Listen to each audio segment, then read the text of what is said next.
जमायत उलमा इस्लाम जिले घोटकी पारा मीरपुर माथेरो में अमन खपे मोटरसाइकिल रैली कढ़ी वई।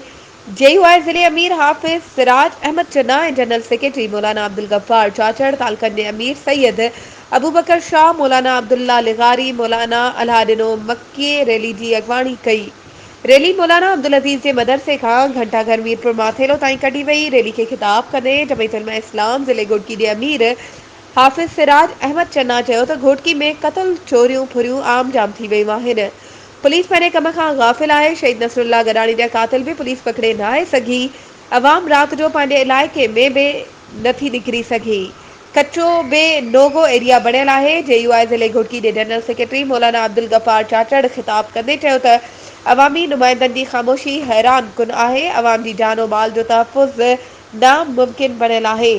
अवाम के तहफ़ुज़ फ़राहम कयो वञे। ॿी सूरत में जेयूआई इन तहरीक जो दायरो वसी कंदी ऐं जमायत जा कारकुन एसएसपी घोटकी ऑफिस अॻियां धरणो हणंदा।